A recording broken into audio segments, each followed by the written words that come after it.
Welcome to Forged in the Fires podcast with Fireman Rob. Being a fireman, father, veteran, husband, world record holder, and Ironman, he brings stories of experience to impact your life while challenging you to live it. What do you want from your life? Why do you want it? Are you willing to go through the challenges to get there?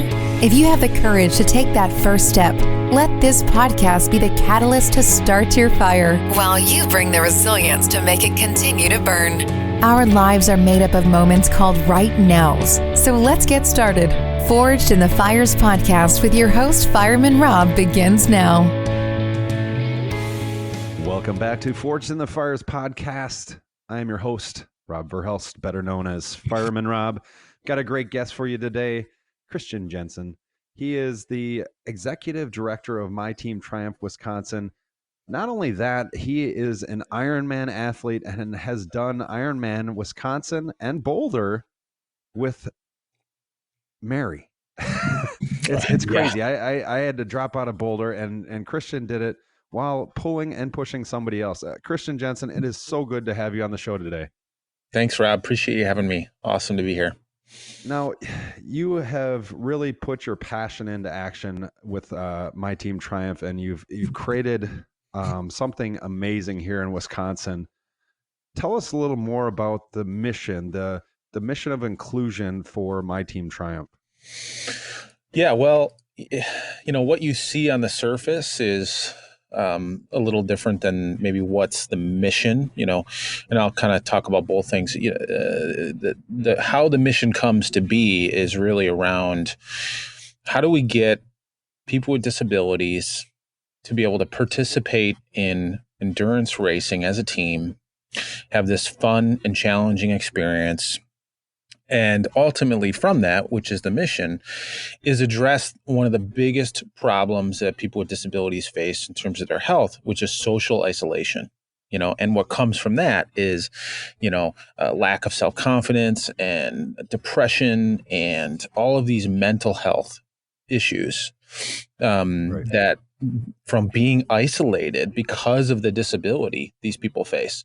So we use that environment, we use a teamwork approach of it, and we get together. We have some amazing, experiences, some holy cow experiences, something that you'll never forget, from short races to big ones like Ironmans, as you mentioned, and really just build relationships and help these people just experience some fun and the power of those experiences and what it does for them.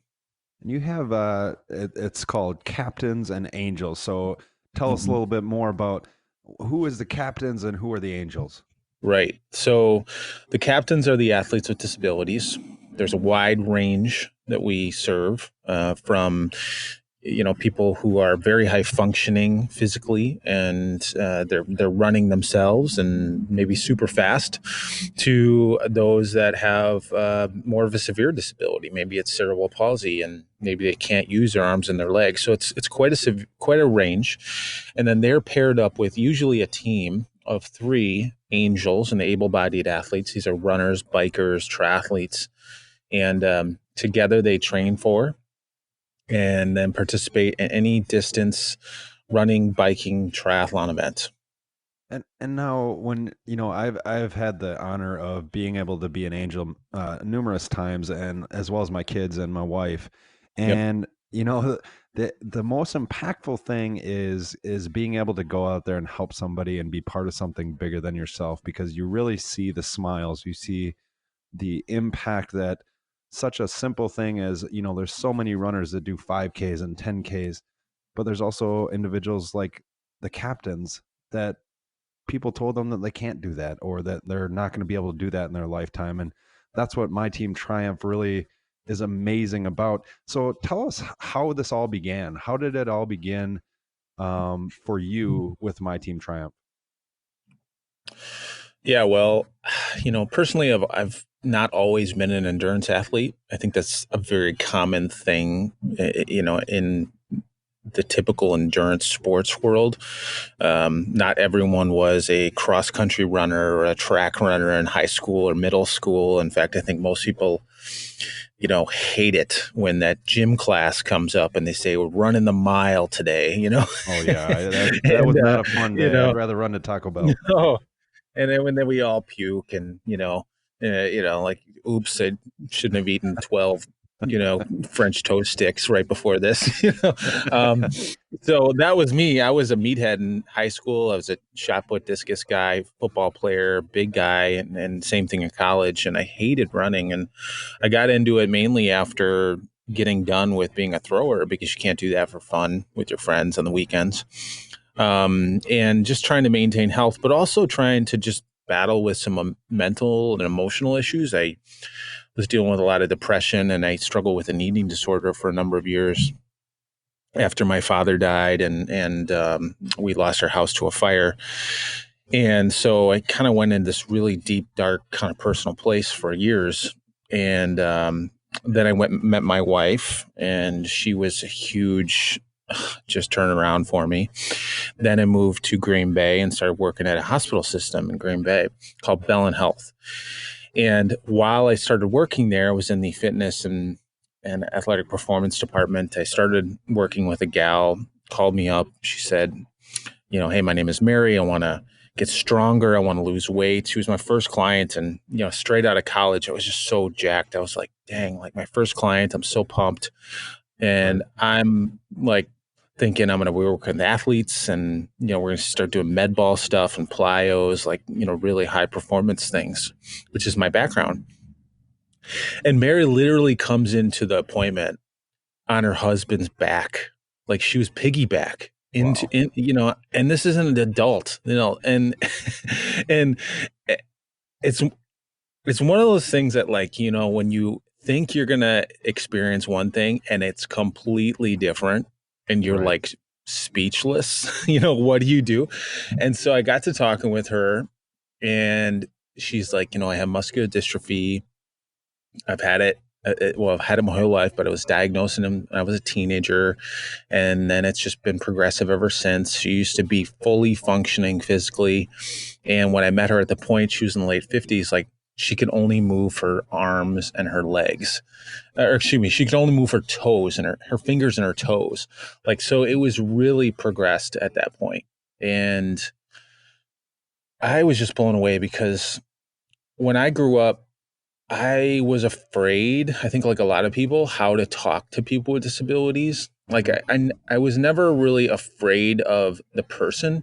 I was more afraid that I would do something wrong. Like I would offend them. Like I would like embarrass, like I just didn't want to do anything wrong. And so, I think most of the time when we're afraid of something, we avoid it.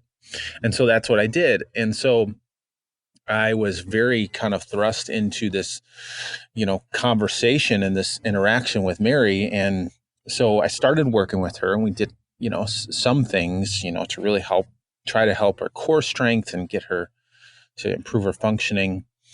And I just really felt like I was hitting a wall, like we were running out of options, because, she just longed to move and be out. And here's a person who moved a fraction of the amount that I did, but had like 10 times the amount of spirit and passion and drive. Like I always tell people that Mary is the biggest pain in the butt that I've ever met in my life. And I mean that with all the love in the world. I really do. Right. But she would tell me stories like, man, like I was, when I could kind of walk and waddle around the kitchen, and I would, be home alone doing stuff like cleaning. And if I were to trip and fall in that state, I would be on the ground in the kitchen, and I would be alone, and I would be unable to move or contact anyone. I would be literally stuck there until someone came and got me. Wow. And I'm like, I was just picturing myself in that situation, just being like mad at life, like, just like, this is terrible. And so I'm like, what'd you do? And she's like, well, I decided to clean the floor. Like I'm going to rearrange the cabinets. Like, I didn't, and that was the last thing I expected her to say. It's making the best of what you got. It is totally making the best of what you got. Like, sure, she had a moment where she was like, oh, this is terrible. But then it wears off and she goes, well, I'm down here. What can I do? Right. And that kind of attitude is not common nowadays. No. And, I think that a lot of people give something a try. And if it doesn't go the way they expect, they stop. And Mary doesn't have that option in her life, because if she stops, then she's not going to do anything for the rest of her life. Literally, she's going to be stuck. And she has been battling that her whole life, and she just has this yearning to do more. And so, there's a big 10K in Green Bay called a Bell and Run, and my wife and I just said, gosh, what if we took Mary and we did this with her? What if we had a stroller or a wheelchair or something, and we got her out and we gave her just a day to really enjoy the day, really be out there and be amongst positive people and encouraging people. And so we borrowed my friend's child stroller, and Mary's just over 100 pounds and it was like 30 pounds over the weight limit. We just hoped it wouldn't explode. And we did the race. And I tell you what, Rob, we were back in the stroller wave with all the other 3-year-olds and, moms and dads. And here's Mary, and she's in her late 50s. The largest 3-year-old ever. Stroller. Yeah. That race took forever to do because we were weaving, and I'm a big meathead. And so, but, like an hour and a half later, we get to the end of the, 10K, and Mary had the biggest smile on her face. And she went from being just stuck at her house, looking out the window, wondering what's going on in the world, to now people are cheering for her. Now people are like, way to go. And she gets a medal. And we kind of underestimate the power of, words of encouragement from someone, even if it's a stranger. Right. And, for someone that doesn't hear that, that's super powerful, because you want to know that you're part of something, and you want to know that you still have value in your life, no matter where you are and what state you're in, that you can still contribute something to society, and that you can still make a difference in someone's life. And Mary, because of her disability, just really lost that. Right. And so that was a spark for us, that race. And we started doing more and more. And then we just said, dang, there's such a need for this. And not knowing anything about nonprofits and business, we just took a leap of faith and said, let's start this thing. And 10 years later, here we are. That's amazing. And in 10 years, on your website, it says 500 captains, 1,500 angels have helped those captains, 50 plus events, and there's 8 different regions. That's amazing to start off from, a 10K with a stroller that doesn't fit a person to having a fleet of vehicles that can help individuals take the strollers. I mean, you did an amazing event this year. Tell me more about the racetrack that you had cyclists. I got to participate on that. That was an amazing experience at night, nonetheless, and being able to go on this amazing racetrack. Tell me more about that event. The 12 Hours of Road America, as you mentioned, you were a big part of that, launching that as our first time. And we've been wanting to do our own race as a fundraiser for the organization for years, but there are so many races out there, so many runs and bike rides and stuff like that. And so we've had ideas over the years, and we've just been a little bit hesitant to really pull the trigger because we want it to be unique. And so Road America is a racetrack, car racetrack. It's a road track. And what that means is it's not an oval. It's twists and turns, it's ups and downs, it is not flat. It's down in Elkhart Lake, Wisconsin, and it is actually one of the most historic racetracks in the country. If you're in the car racing world, you know about it, and it's really cool. And so we went there one day, and we just rode the track. They have days where you can ride your bike and run on it, and we were like, man, how cool would it be if we had an ultra endurance bike ride on this track, as just as they do with car races? They have, you think of like the 24-hour Le Mans and, Right. those ultra car races. And the same thing could be true for endurance athletes. And this is what they do. And let's have a great venue where you don't have to worry about, getting hit by cars on the road. We can create a party atmosphere and just get a bunch of people together to just see what they can do over 12 hours. Right. And so first year event, we did it. It was a wild success. We're really excited about it. And we had over 300 people that participated. We raised $90,000. So we are definitely going to continue it. It was great proof of concept. Oh, it's a great proof of concept. And if somebody wants to donate, because it's very important. Everything, obviously, it costs money to do things. It costs money to be able to facilitate this amazing experiences that you provide to these individuals. Where can they go to donate to myTEAM Triumph Wisconsin? Yeah, they can go to the website, which is myteamtriumph-wi.org. So -WI for Wisconsin. And there's a button right there on the homepage that they can make a donation. I love it.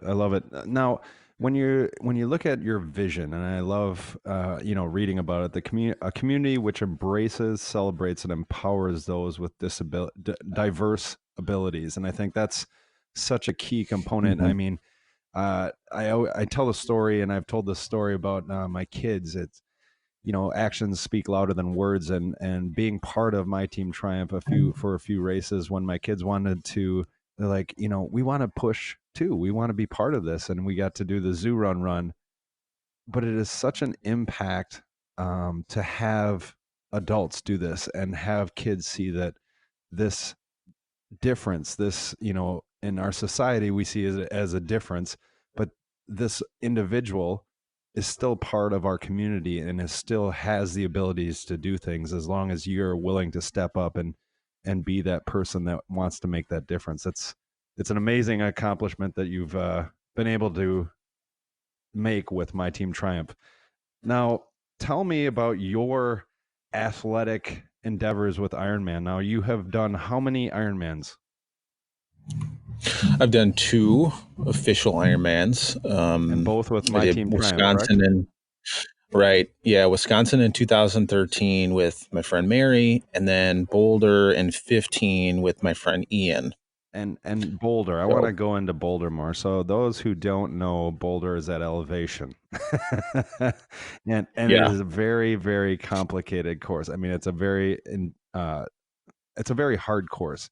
So go through with us so that people understand the amazing because it's not just the angel that has the stress of that day. The captain is there for it could be up to 16 and a half, 17 hours fighting as an athlete as well. So kind of go through the day of the swim. What do you guys do in the swim to be able to collaborate together, and then on the bike, and then on the run? Because I think that's such a huge thing that doesn't get out there. They see us on the course. They see everything that you're going through, and they're like, oh, that's amazing. But they don't understand the complete challenge that goes through with that day. Yeah, for sure. It's definitely a team effort. And what I have discovered over the years, I discovered this the first time I did a triathlon with Mary as we were preparing for Ironman Wisconsin, is when you do in long distance endurance events, the most important thing is to be resilient. You got to have a plan when you go into a race, but you also have to know that stuff's going to come up, and you have to. It's how you view these things that matters. When you have a headwind on a bike, you could be mad because it's going to slow you down, but you can also go, "Wow, that's keeping me cool." Right? And when it rains, it's all about perspective. And so much of that is even more true, I think, when you do a race with MTT, because when we were out there in the water, it was, first it's, this inflatable raft, it's bungee corded, tied to my waist, I'm pulling, and Ian's in the boat. Now, Ian is verbal, but he can't project his voice really loudly. You have to get close to him and you have to, hear how he's doing. And so, when you're out in a race and you've got this unique kind of piece of equipment and you're with thousands of other athletes, you have the interaction that takes place with them as well. And so one of the things that almost always happens in an Ironman in the swim is that the other athletes going by who are tired think, oh, there's a resting boat. That's still moving. And I'm going to hang on it for a minute or so. And then they realize when they hang on it that it's pulling them. And then they realize there's a person inside of it that has a life jacket on and, is looking at them like, who are you? And so, this happens all the time. It happened like 4 or 5 times in Wisconsin. It happened 4 or 5 times in Boulder. And, I have a tendency, I can look back at those as being like, dang, like you're slowing us down. And, I'm no Heath Thurston where I'm going to get there in 40 minutes. So, we're going the circuitous route, but it was cool because there was one of the guys that hopped on our boat. I felt it and I slowed down a little bit and I looked back and he was hanging on the boat and I looked back at him and said, hey, we're a PC athlete team here. We're an assisted team. And he kind of had this moment where it took him a few seconds to like clear his goggles and kind of realize what was going on. And then he apologized and, I said, and he's like, oh my gosh, amazing thing you guys are doing. And he gave Ian a high five and he gave me a high five and off he went. And we get through the day and fast forward to the run. And this guy found us on the run. Oh, wow. Later on in the event. And he comes up to us and he walked with us for about 3 miles and we got to learn his story. And he was, his inspiration and why he was out there for his daughter that has cancer. And so that's one of the best things about these races is you just learn about everyone's out there and has a story and you can make a connection with them. And, in the 12 degrees of Kevin Bacon, like we all have a way to impact each other. We don't have to have the same story and you can still relate to someone that has a completely different path in life and really, walk away a better person. That's really what Ironman is all about. Because, the being out there with one of the captains, it almost lends itself to the vulnerability of others to be able to tell their story more, because a lot of times in some of these races, a lot of people are fast and, me being out there in my fire gear, it's vulnerable because I'm very slow and, an easy target. And so it's one of those things where it's amazing because people want to stop and tell you their story and they want to hear the story of the individuals that are running. And I think it lends itself to having that amazing vulnerability to be able to have those stories told to you. And obviously not on the bike course. That is probably one of the most amazing components of the race for with myTEAM Triumph. And I know you've done it twice and I didn't do it because I knew that Heath could do it. Tell a little about the strain of that, because the Ironman Wisconsin course is hilly as well as the Boulder course is amazingly hilly, and you are biking yourself, but at the same time you're pulling somebody and the weight behind that too. Right. Yeah. It's a bit counterintuitive because you have to wear multiple hats when you're an angel out there. The number one priority is really the safety of the person that you're guiding, the captain that's behind you in the racing wheelchair, the trailer that's connected to your bike. And so you have to have some eyes in the back of your head to always be like, hey, how are you doing? And talking to them and trying to assess, their safety, while also being aware of the other athletes, while also being aware of the road and your speed. And, for a course like Ironman Wisconsin, there's a ton of downhills, twists and turns, and so safety has to be the number one thing. But you also have to marry that with the fact that you have to push yourself and go faster than you probably should, both from a safety standpoint, right, as well as from a economy of endurance athletic standpoint. If you were to take Heath's vital stats during the Ironman bike ride in Wisconsin, pulling Jenny, compared to, say, even probably his fastest full Ironman bike split on his own, I guarantee his heart rate, I don't even know if he wore a heart rate monitor, but I guarantee his heart rate monitor was well above threshold for the entire race, well above it. And so you're pushing yourself. You can't think about, oh, I got a marathon to run after this, or, ooh, I have to stay below this heart rate in order to get there. Because if you do that, there's no way you're going to make the cutoff. And Ironman is all about the cutoffs. And so you literally have to take yourself to a place where you're just thinking all about, pushing yourself as hard as you can for the next hill, for the next hill, for the next hill. And then you repeat that about 400 times.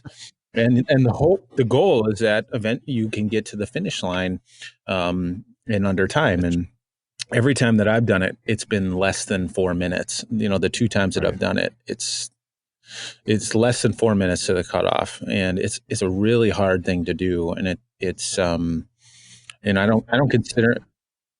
It's truly having faith in yourself over the fears of Mm-hmm. the timeline, of the cramps, of everything Yep. else. And it's that message of being part of something bigger than yourself. It's amazing that passion and purpose drive you to do something that you never possibly could have done. No, for sure. I mean, and I've always said, like, I don't ever think I'll do an Ironman on my own, like, without a captain, because it doesn't make sense, does it?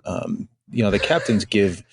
There's so much that you get back. I mean, you give your body, so your captain can experience this thing. But honestly, sometimes I feel like you get more. The angels get more from the captain, because the experience you get, the seeing the joy on their face is just priceless. So I just love the journey that we get to have It was together. amazing. Somebody once said, I can't remember who it was, but these amazing captains are challenged every day. And a lot of the angels are able-bodied. They haven't had the challenges of them that have been put upon them. They've had challenges that they've created in their lives. And it speaks volumes to somebody who continually goes through challenges every day, like the captains do, just to have a normal life. And the resilience that brings out in them, the strength that brings out in them, that translates to those angels that are out there on that course going, gosh, the challenges and obstacles that I'm going through, I should be able to do these. I think that speaks to volumes to what you're saying. And and I think when you look at that kind of thing, especially when it comes to disability awareness, is ultimately what I think we're trying to do with MTT is really help people understand that we have a lot more in common with people with disabilities than we realize. You could say very easily, like, there's no way I really understand what that person's going through. But it's just we all go through challenges. They're just different challenges that people with disabilities face, and their family and their caregivers. And I think once we identify that, once we can kind of know that that's what we have in common, and just like any relationship, it's really about what you have in common.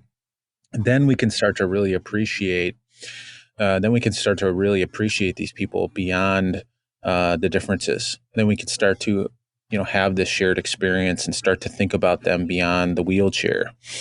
And that's really what we're ultimately trying to do, because these people have the same from an Ironman. Look at an Ironman. I mean, it's like this crazy thing that eventually started with just a few people, and now there's thousands of people that have done it.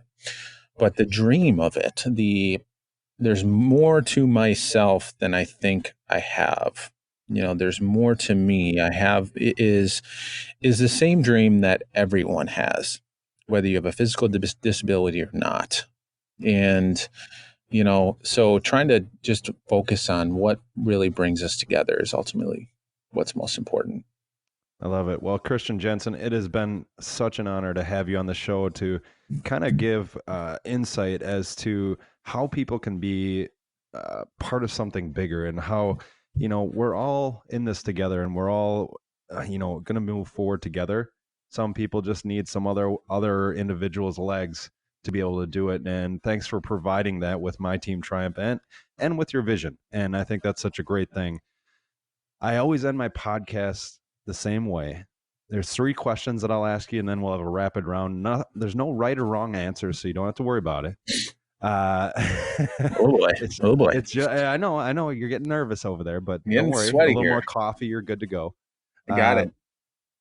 So first question here is, what is one thing you haven't done but is outside of your comfort zone?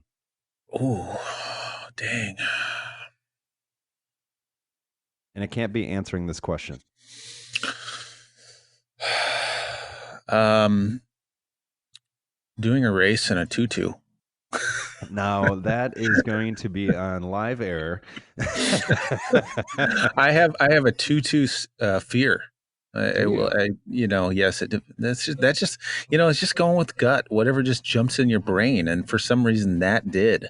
I like it. I don't know what that says. I don't know what that says. I don't know what it says, but we're going to hold you to it. I have that on tape now. So Tutu Christian Jensen is going to be running the Bellin 10K. All right, number 2 here. What is your favorite quote and why?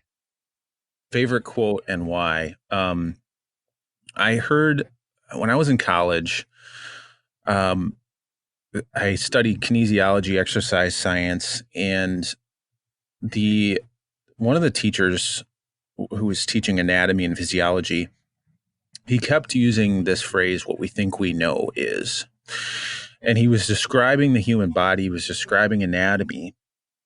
What how we think we know the heart works is, how we think we know the lungs work is.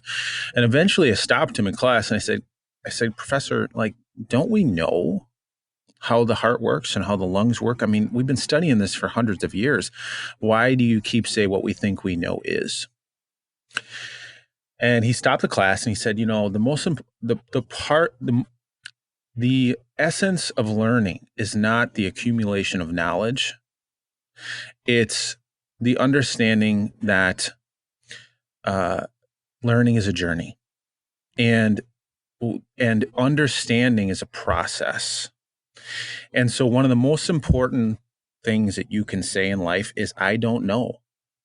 And we have a fear. A lot of us have a fear, we have this huge validation to say, I want to be known as being right on a lot of things. I want to be right. I want to be right in my relationships. I want to be right in work. I want to be, but I think being comfortable with the uncomfortable of saying, I don't know, is really the beginning of knowledge and the beginning of learning. And so that has been something that's very hard. It's easier said than done. But, I try to remind myself of that often, because when I get to the point where I know this or I'm that, then I'm so closed off to new possibilities and different ideas. And so I don't know. Way of saying it. I love that. Yeah. I don't know. That's it is so true. It is so true. All right. 2 amazing answers. This third one, it's going to challenge you here. All right. So if you could pick to have coffee with 3 people, they can be deceased or alive, at a firehouse coffee table, that means that nothing is off the table when you're talking about things. Who would it be and why? Well, the first person I would say is my dad. And my dad's been deceased since I was 15 years old. And that's more of almost trying to go back and learn about someone that I feel like I don't know a whole lot about. And, he passed away in a time in my life where we didn't really have a lot of in-depth conversations, and I've kind of been, growing up with my mom, and she's done an amazing job. And, but for various reasons, I just love to kind of learn about him. And, again, you want to know that there's certain people in your life that you want to know are proud of you. And I think, as the little boy in me, that's one person that I would love to have a conversation with. Second person that comes to mind is Neil Armstrong, the famous astronaut, of course, that went to the moon. I would just love to learn about his experience. I would love to hear the story about going to the moon. And I have a huge passion for space, and just the unknown out there. It's just something that's really always intrigued me. So I love to. I mean, arguably, Neil Armstrong is the quintessential, astronaut of all time. Yeah. Right. And so I'd love to just sit down with him and just pick his brain and just kind of learn about life. I love it. Yeah. So that's two. Third person. Third person that comes to mind is Amelia Earhart. Wow. Similar reasons. I love these. Similar reasons, but both people, Amelia and Neil Armstrong, both did something that no one thought they could, but Amelia did it Amelia, when you looked at the time that she lived and when she wanted to be an aviator, women weren't even driving cars back then. Like, they weren't even allowed to get out of the kitchen. And here's a woman that says, I want to be an aviator. And so what I love about her story is she initially embraced the fact that a lot of the reasons why she was kind of put front and center in the media was because she was, just a bit of a showcase of things. And eventually people learned that this woman is legit. And she was just so determined and obviously followed her passion to the ultimate. Right. And, what we think lost her life for it. But I would just love to hear how she overcame all of the critics. What drove her? What's inside her that pushed her beyond the thousands and thousands of people that threatened her life, that said, you're stupid, why are you doing this? From strangers to close friends. I mean, to hear what drives someone to accomplish something that no one's ever done before, right, is amazing to me. I love that. So, geez, you knocked them out of the park. Now with the rapid round, I had to make up for the tutu. I like the tutu is the best part. So here's the rapid round. I'm going to give you two things. All you got to say is one of the two things. Okay. Yeah. All right. Sure. Here we go. Ready? It's paper or plastic. Paper. Soup or salad. Soup. McDonald's or Taco Bell. Taco Bell. Attaboy. Camping or hotel? Hotel. Fly or drive? Fly. Oh, man after my own heart. Sleep in late or wake up early? Wake up early. Yeah, you lost me. Run or walk? Run. Partly sunny or partly cloudy? Ooh, sunny. Fire or water? Fire. Here's a great one. Use a porta potty or run to the next physical bathroom? Woods. Woods. Porta potty. You're going with the addendum there. Coke or Pepsi? Mm-hmm. Coke. Go big or go home? Go big. Yeah, that was an easy one. Christian Jensen, thanks so much for being on this podcast. If you want to find out more about myTEAM Triumph Wisconsin, you can go to myteamtriumph-wi.org. Find out more about what they're doing. It's an amazing thing that you've created. 10 years now, amazing. Thank you so much for being on the podcast, and thank you for what you're doing. Thank you, Rob, for everything you're doing. Appreciate the opportunity. Thanks for listening and supporting the Forged in the Fires podcast with Fireman Rob. Remember, don't forget to like and subscribe to this podcast, and please share this episode with a friend or family. To find out more about Fireman Rob or reach out about a question, go to www.firemanrob.com. Until next time, live your life forged in the fires.